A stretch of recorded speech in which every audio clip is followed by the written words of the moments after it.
Ladies and gentlemen, welcome to yet another exciting, titillating, woo-hoo, orgasmic edition of Radical Rock and Record Reviews. And I'm your host, Wild Ride bassist Mick Watkins, otherwise known as Dick Twatkins.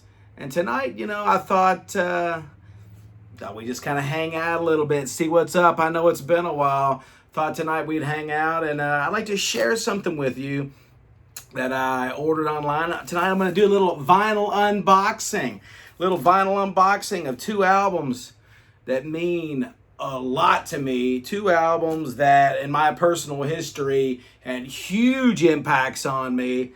Two albums that one album of these as far as I know has never had an official pressing. Okay, you dig, you follow me? And the other album, it has not had a official vinyl pressing since its release back in the year 2000, 24 years ago. Actually, both of these albums were released 24 years ago in the year 2000. Let's take you back to the year 2000. Take a young Dick Twatkins, a young Mick Watkins, and I was 15 years old. That would have been my sophomore year in high school. Both of these releases. Well, one of these releases I know was released July 11th of 2000, so that was like summer break leading into my sophomore year. And I know one of the other albums was released in like November. I think like maybe November 12th of 2000. So nonetheless, both of these were released in a cool fucking time in my life. And both of these albums were the soundtrack to many, many great adventures. Many, many excellent adventures of teenage Dick Twatkins. And 24 years later, they're still soundtracks to many great times and experiences in my life. But let me tell the tale of kind of how I got a hold of this, how I got my hands on these records. So I was on Facebook one day. I was on Facebook, the Book of Face. And I know Mötley Crüe, they had like an ad, like a sponsored ad, I think, for like the new, 35th anniversary edition of Dr. Feelgood. They got a new box set that comes with a colored vinyl or something, and all kinds of cool like little trinkets and stuff, And I'm just sitting there remembering. I'm like, okay, I look back and I recall them doing a 20th anniversary release CD. Then they did like a couple, not even 5 years ago, they did a 30th anniversary CD, vinyl set, whatever, t-shirts, puppets, Dr. Feelgood butt plugs, whatever have you. And I'm just kind of sitting there thinking, I'm like, Mötley Crüe, one of my favorite bands of all time. As you can see, I got the little action figures of them, the Super 7 action figures. Totally freaking rad. I love them. Shout at the devil! But anyway, Mötley Crüe in this day and age, they are notorious for constantly just rehashing, the albums from the 80s. Too Fast for Love, Shout at the Devil, Theater of Pain, Girls, Girls, Girls, Dr. Feelgood. But yet they totally, and it kind of chaps my ass about it, that they totally kind of ignore the other albums that were released post 1989, which is Mötley Crüe from 1994, Generation Swine from 1997, New Tattoo from 2000, and Saints of Los Angeles from 2008. And as a Mötley Crüe fan, a huge Mötley Crüe fan over the years, a lot of my favorite stuff, a lot of my favorite material from Mötley Crüe comes from those albums, because in my lineage and history as a Mötley Crüe fan, I didn't grow up with Mötley Crüe in the 80s and shit. I jumped on board with Mötley Crüe, and I remember like the summer of 97 when Generation Swine was released. So I came on board with the band during the Generation Swine era, and I guess because of my age and my timeline, as Dr. Fuck Ralph Vieira likes to say, that Dude, I fucking love Generation Swine. I think it's a killer record. But nonetheless, blah, blah, blah, blah, blah, blah, blah, blah, blah, blah. So yeah, I wrote on there. I was like, on the ad on Facebook, the Dr. Feelgood 35th anniversary edition ad, I wrote on there, I said, you know what? That's really cool looking. That's awesome. But what I want is Mötley Crüe, Generation Swine, New Tattoo, and Saints of Los Angeles on vinyl. It'd be cool to throw out a Crucial Crüe vinyl box set like they did the previous 5 albums. And they did like these cool splattered vinyl. I'd love to see a Crucial Crüe 94 to 08 box set come out, splattered vinyl. Like you could do, like the Mötley Crüe album, and kind of like a cool kind of red and black and purple and yellow, maybe kind of splattered vinyl. And in Generation Swine, you could do a cool red, white, and blue splattered vinyl kind of thing. And like New Tattoo, you could do that, and kind of red, black, and yellow. That would be cool. And then for Saints of Los Angeles, you could do like, what's the color scheme on that album? Kind of like white, silver, metallic blue. That'd be badass. So the people at BMG, the people that own Mötley Crüe's discography and their music, fuck it, if you ever hear this video, which you probably won't, that's what us fans want, or at least a good number of us fans. That's what we want. But nonetheless, so I wrote that on the ad on Facebook. I said, what I want, the Dr. Feelgood thing is all cool. It's all fun or whatever. But what I want is Mötley Crüe, Generation Swine, New Tattoo, Saints of Los Angeles, repressed on vinyl, and release that, and release some cool merchandise with it. I'd love to have like a cool new, Generation Swine era t-shirt, or a Saints of Los Angeles blacklight poster, whatever. Anything besides the same old 80s shit, which I love. I mean, fuck, Shout at the Devil, Too Fast for Love, Theater of Pain. To me, that's the icing on the cake when it comes to Mötley Crüe. That's their best shit. So, anyway, a buddy of mine on Facebook seen me write that. A friend of mine on Facebook, his name is Art Garaturis, and he wrote me a message on Messenger saying, hey, dude, one of those albums that you mentioned, they have it. And I have it, and I bought a import version, a bootleg version on a website. And he sent me a link to the website, and this website is called Deathless Records. All right, so I was like, you know what? If the band isn't going to fucking supply the demand, if BMG's not going to supply the demand of Dick Twatkins, then I'm going to go elsewhere. And, I'm going to give it a shot. So it went on to Deathless Records, and I seen what Mötley Crüe albums they had on vinyl. And they had Mötley Crüe, Generation Swine, and New Tattoo. And if you're a fan of this channel, you've been following me, or if you know me, you know, without a shadow of a doubt, that New Tattoo is one of my favorite Mötley Crüe albums. It's in my top 5 favorite Mötley Crüe albums. I'd place it right now at my 4th favorite. So I seen that they had it. I was like, dude, I'm pulling the trigger. I'm pulling the trigger on it, and I'm going to get New Tattoo on vinyl. After 24 years, I'm going to get it. We're going to see what this is all about. So I ordered it. So Mötley Crüe import version, bootleg version, Mötley Crüe New Tattoo is in this box. So then, here lately, because, I went and seen him in concert back in August, and I've been digging the fucking new music. I've been on a really big Marilyn Manson kick, okay? Back when I was a teenager, back in the 90s, the late 90s, early 2000s, dude, growing up as a teenager, fucking loved Marilyn Manson, dude. And, my love continues to this day. My fandom of Manson wavered a little bit, kind of after Twiggy Ramirez left the band. And I remember the last release that I bought in real time of Manson was the Greatest Hits, The Least We Forget. That was my last stab with it. Twiggy was out of the band. He was always my favorite member as a bass player and shit. And once Twiggy was gone, the sound of the band changed, and it kind of went from being less of a band, Marilyn Manson, and it kind of transformed into more like a solo act, kind of like how the Alice Cooper band did. But anyway, so I was like, you know what? Since I've been jamming on Manson and I've been digging the fucking new tunes, as sick as The Secrets Within and was it Raise the Red Flag or whatever the fuck it's called.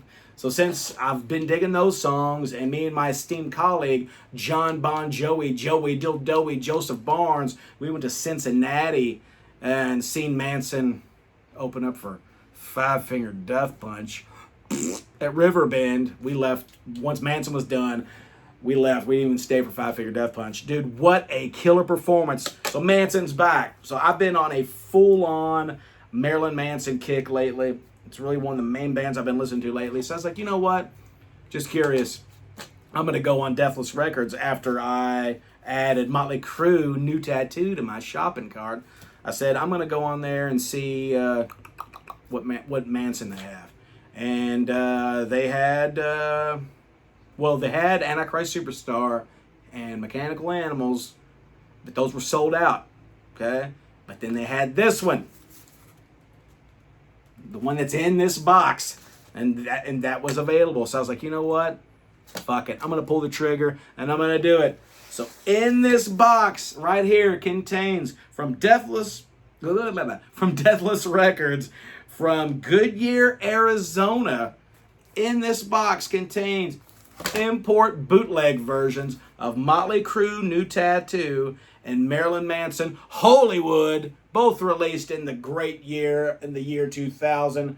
Probably one of the coolest and greatest years of my youth, my teenage years. Love both these albums to death. So right here, right now, with my trusty switchblade knife, we're going to do an unboxing, and we're going to look at the presentation of these albums. Unfortunately, because my lack of video editing skills and equipment, I won't be able to listen to the albums and then get back with you on this video and tell you how these sound. But at least we'll be able to look at the sleeve, the album cover, the jacket, the vinyl, and just see how cool it looks. So here we go. Got this box. I've had this fucking thing for a week, and I've been putting off making this video. But tonight, I was like, you know what? Tonight's the night. It's going down. Radical Record. Can't remember the name of the show.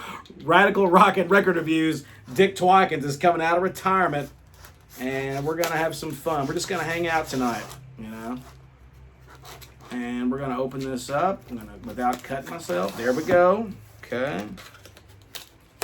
Uh-oh. Oh shit! I just seen some cool stuff. Yeah. So taking you back to the year 2000, man. Both of these releases was like in my sophomore year of high school. So I was 16 years old. No, I was 15 years old. But both these were released, and dude, I was just living it up, man. I was having the best time with my friends. John Bon Joey, Joey Dildoey, Joseph Barnes, good old Wild Wild West, Slobby Robbie, Brent Beeson, Squirtus Flowens, Curtis Owens, man. The time of our lives, smoking lots of weed, drinking beer, taking triple C's, taking Dramamine, playing in the Valley High School marching band. Dude, we were fucking living it up as crazy kids do, and it was some of the best times of my life. So here we go. I see it. Here we go. The box is open, just how we like it. It's all juicy and wet. So first in this box, I am seeing Marilyn Manson Holywood. Let's check it out. Are you ready? Are you ready? There you go. Marilyn Manson Holywood. There's the front. Marilyn Manson with his jaw ripped off, crucified like old Jesus Christ on there. There's the back. He's got like a flower kind of growing out of his head. Let me look at the album cover. The album cover, the quality of the picture, it's decent. Kind of pixelated. It's kind of pixelated, but I mean, it doesn't look bad. I mean, it doesn't look bad at all. The back picture looks a lot better than the front. See, check that out. I mean, that's pretty killer for a bootleg. Let's check this out. All right, so the best way to open vinyl, in my opinion, if I've taught you anything over the years, is you get a guitar pick, which is the Wild Ride McWykins glow-in-the-dark signature guitar pick, and you find the slit, and you penetrate the slit and you rub it on down. So see, check that out. Super easy, super awesome.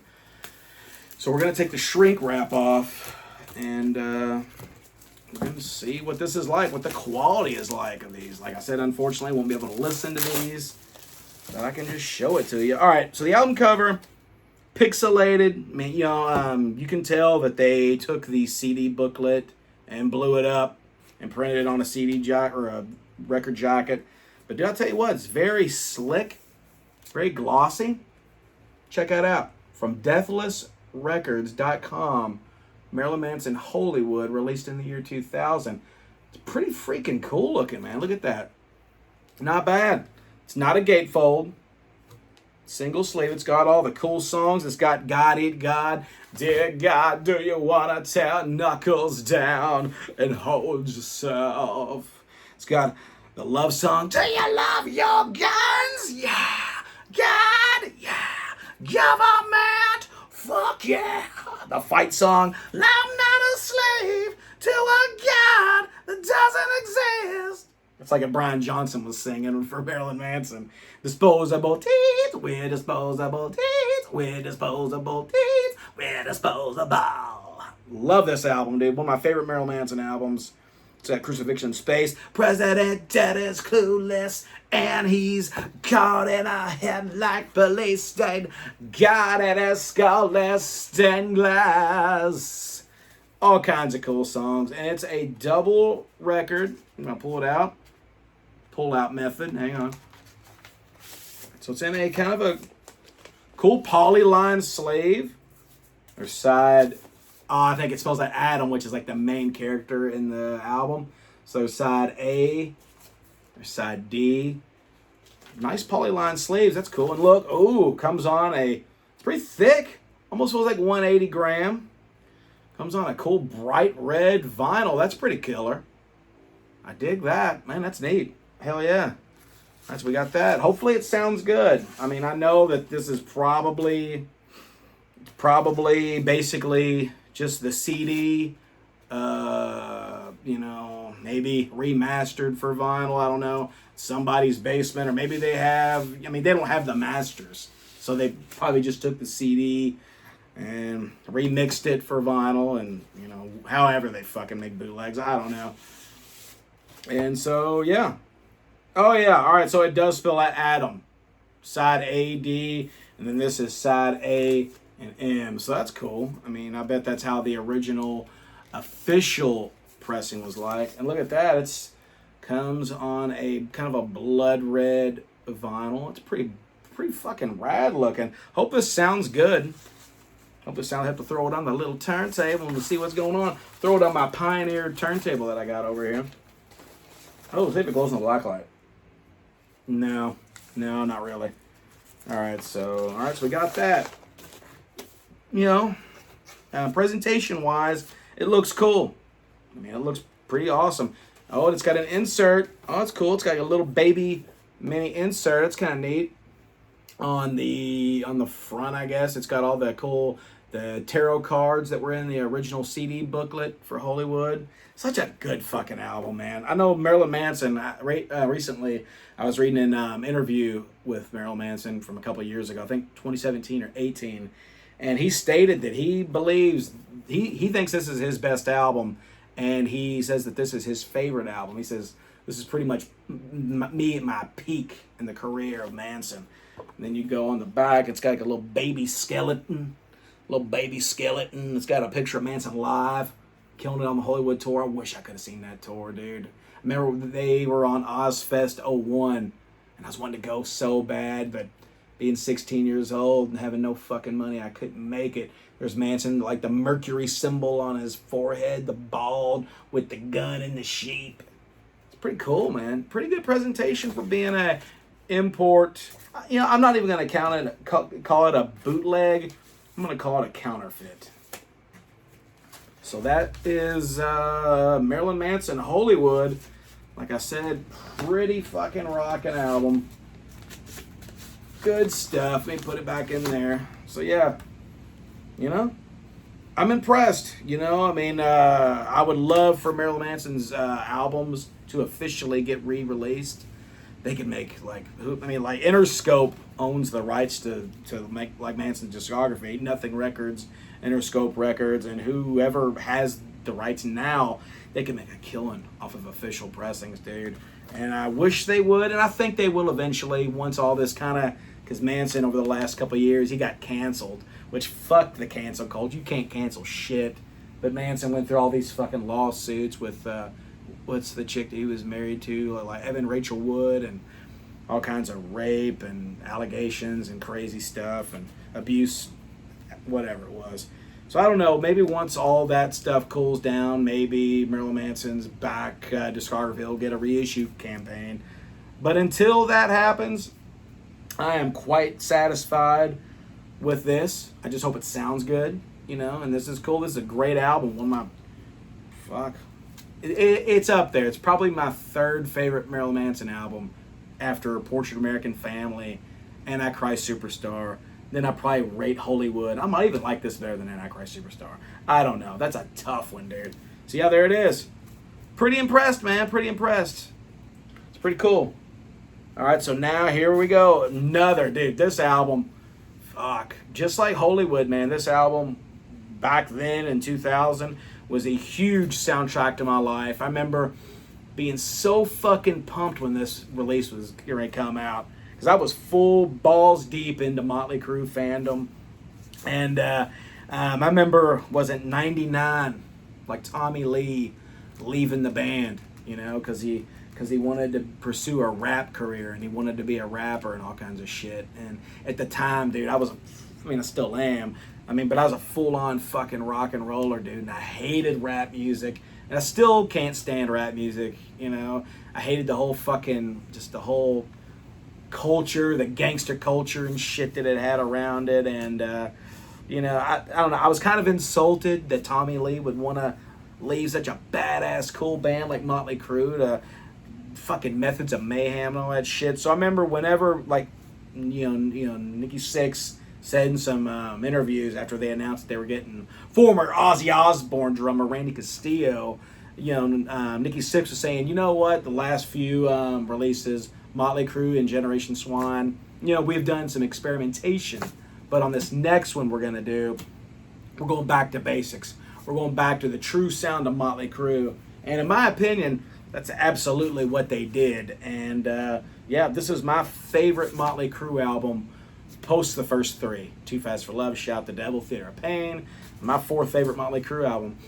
It smells like weed. I think my neighbors are over there smoking weed. God, I'm gonna get a contact. All right, so anyway, yeah, I think, yeah. So here it is. Bam! Mötley Crüe New Tattoo, released July 11th, 2000. I remember that day, me and John Bon Jovi. I remember John Bon Jovi, he like cut a bunch of fucking lawns. See, this is why, you know, the older generations, me and, you know, the generation that I'm in and on back, why we love and treasure music, and why kids and teenagers nowadays don't treasure music as much is because back then when a new album was coming out from an artist or a band we loved, you know, we had to go cut grass. We had to make the money to go out and buy the album. We couldn't just, you know, wake up the next morning, the day of release, and look at it on our phone for free, listen to it once, and then totally forget about it because there's fucking 5 million other things to listen to on there, or 5 million other things to do. No, dude, you had to work, blood, sweat, and tears, cutting grass, mowing lawns, washing cars, whatever you had to do, you know. And I remember Joey, he raised up the money. I remember he sold some of his old CDs at a store called Hastings that day. And I remember John Bon Jovi, myself, my dad, and my brother Nigel, we went to Hastings. Joey sold some CDs, and they didn't have it at Hastings, so we went across the street at Circuit City, one of my all-time favorite stores. That building is totally destroyed, and, you know, Circuit City went out of business years ago, almost 20 years ago. That's crazy. But yeah, they had a couple copies. I remember we both got a copy, and remember we cranked it up. We were hanging out in the basement of grandparents' house and fucking just chugging Mountain Dews and having a good old time and just fucking hanging out and listening to Mötley Crüe New Tattoo. We were Both so fucking pumped. And this album did not disappoint, dude. It did not disappoint. So, nonetheless, there's the back, there's the front, there's the back. I'll show you a better look. Take the guitar pick, find the slit, penetrate that good old slit. Rub it on down real good. And you take the shrink wrap off. Look at that. And then voila. Remove the shrink. And then you have it. Mötley Crüe new tattoo. Once again, like Holywood, it's kind of pixelated looking. I mean, you know, you can tell that they didn't have the original artwork, so they just took the CD thing and blew it up and maybe did some editing in Photoshop. I mean, it looks good. I mean, it looks cool. Check it out. Not bad. Not bad at all. There's both of them together. Holywood and new tattoo together. They both look pretty decent. I couldn't fucking do this, you know. There's the front, the awesome looking album cover. I love that album cover. One of my favorite Mötley Crüe album covers. Like the whole Chinese, Oriental kind of font. Oh, this is a gatefold. Oh, shit. And then on the back, it's got the two cool devil heads. Remember when I was a teenager, I wanted to get tattoos of those devil heads, or just one of them. And you can look at my arms to tell that I never got any tattoos. But maybe I will one day. And maybe I'll still get that damn devil head. I don't know. But there's a cool picture of Randy, Vince, Mick, and Nikki Sixx. And then it has the whole little quote. I promise you this. One day you'll walk into the tattoo shop of life and all that thing it does. And it's got side A, side B, side C, and side D. Oh, shit. All right, so this is cool. And on side B, at the end of the album, it does include the bonus track, which I think was released in Japan or something, called Time Bomb. Time Bomb is a fucking excellent song. I don't know why Time Bomb was left off of the official release. I mean, this album's got a couple clunkers on it. Like, if it was, like, up to me, I think I would have removed Porno Star, and I definitely would have replaced it with Time Bomb, dude. That shit's crazy. Yeah, Time Bomb's on here, so that's cool to have Time Bomb on a physical release of Mötley Crüe, seeing that I've tried to find the import version of this album, you know, on eBay.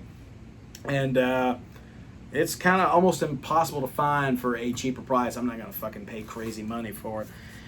And then side C, I guess it's got some demos and stuff. And then side D is like the bonus CD, the live from the, Lewd, Crude, and Tattooed VHS live album they put out in 2001, I think. Yeah, performed live in Salt Lake City. It's got Dr. Feelgood, Hell on High Hills, which is my favorite Mötley Crüe song of all time. Hell on High Hills. Live Wire and White Punks on Dope, which is cool. I seen Crüe a couple years ago in Nashville on the stadium tour.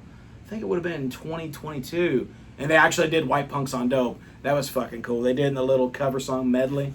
Yeah, they don't do it anymore. But it's cool. And oh shit, this is neat. Kind of a bummer though. Okay. Here's some kind of stupid bootleg shit. So you open up the gatefold and look. It's got like a picture of Mötley Crüe with Tommy Lee from the Saints of Los Angeles era. It's got a picture of them in the Theater of Pain era. It's got a picture of them in the Dr. Feelgood era.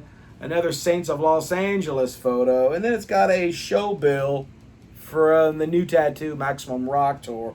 So that's the only picture that's kind of time accurate. And I'm a stickler when it comes to that. I'm very anal when it comes to that kind of shit. So I don't really like that. I mean, it's cool that it's a gatefold. But Tommy Lee didn't play on this. And this came out 8 years before Saints of Los Angeles. So yeah, and it's got like a little write-up about it. And it even talks like Tommy Lee. It plays on this album. It's kind of silly. Yeah, it doesn't even mention Randy Castillo. That's kind of crazy. All right, so anyway, nonetheless, there's the front cover. It looks pretty good, pretty decent. Once again, this will tide me over. This is something to tide me over until, if it ever happens, we get official releases of these. I don't know if we will or not. I would like to think that BMG will throw out a cool vinyl box set, including the 4 that never have been released. So let's check out the vinyl. Cool. It's not a polyline sleeve like the Marilyn Manson release. It's just paper. Let's see what it looks like. Oh, sweet. Okay, that's pretty badass looking. That is it's kind of like a orange and kind of red marbled vinyl. It's pretty fucking sweet. That's pretty killer. It's got the little dragon on the tattoo gun logo. And on the other side is the Mötley Crüe logo with the songs. It's pretty killer. Dude, I dig that. I am a sucker for, I love colored vinyl. And the fact that both of these are, colored vinyl, it's pretty killer. I dig it. I dig it. So yeah, that's cool. All right. And how these are going to sound, I don't know. They might sound, they'll probably sound exactly like cranking the CD, maybe even a little worse. But nonetheless, man, it's cool to have these on vinyl. Big album cover, big something cool to look at and show to your friends. And, my son, Grayson, he'll dig it too. And then you pull this one out, and let's see what it looks like. Kind of looks like the same. Oh, shit. All right, so yeah, it's kind of a little bit more splatter on this, but instead of red, it's kind of black or like a purple, maybe. I don't know. I can't really tell. Yeah, it's pretty cool. Yeah, so, dude, I mean, for what they are, counterfeit copies of these, I'm pleased. I didn't pay a shit ton of money for these, so that's cool. See if they got any kind of inserts, and these will hold me over until I get official copies from these. Hopefully the artist and the record companies will do that. And it'd be cool, like let's say if I shit. No, I didn't mean that. But, let's say if I ever get to meet Nikki Sixx or Vince Neil or Mick Mars, or can't meet Rain Castillo because he's dead. But, if I ever get to, maybe I can get that autographed or something. That would look fucking cool autographed. Or maybe I can get, Marilyn Manson's autograph, because I know he's doing meet and greets now on his tour, and I'd love to meet him. Maybe get that autographed by Manson, That'd be freaking sweet. So, yeah, Mötley Crüe, new tattoo. Marilyn Manson, Holywood. Purchase these from deathlessrecords.com. Go online, check it out. They got some cool stuff, man. I mean, I would suggest it for the price. It's not bad, I mean, of course, I would rather have official versions, but I think these will be cool. Hopefully they sound good. If they sound good, I will let you guys know in the comments section if these sound good or if they sound like ass. How about that? I'll do like a little follow-up thing in like the comment section or, whatever. We'll figure it out. I won't lead you astray.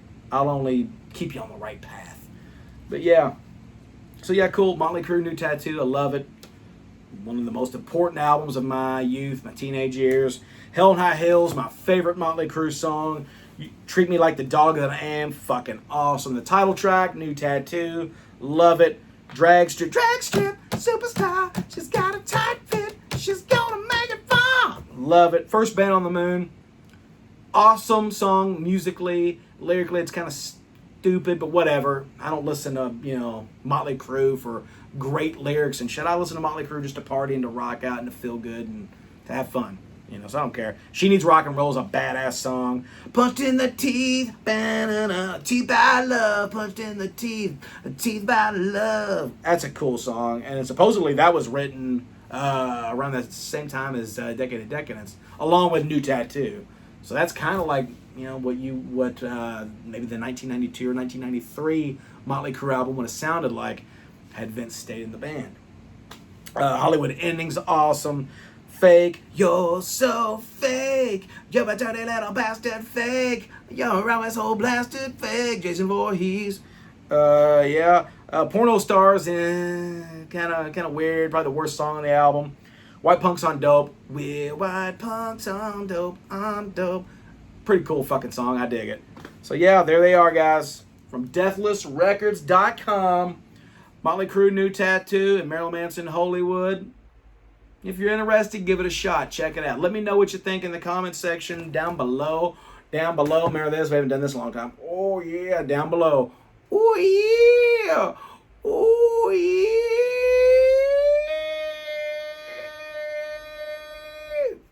I like to have fun. So, yeah, let me know if you've ever dealt with this company. If you've ever gotten any of their counterfeit releases or whatever, Let me know your thoughts on these albums. Where would you rank Marilyn Manson, Holywood? in the Marilyn Manson discography. Where would you rank Mötley Crüe New Tattoo on the Mötley Crüe discography? Do you like it as much as I do? I know this is a very polarizing album.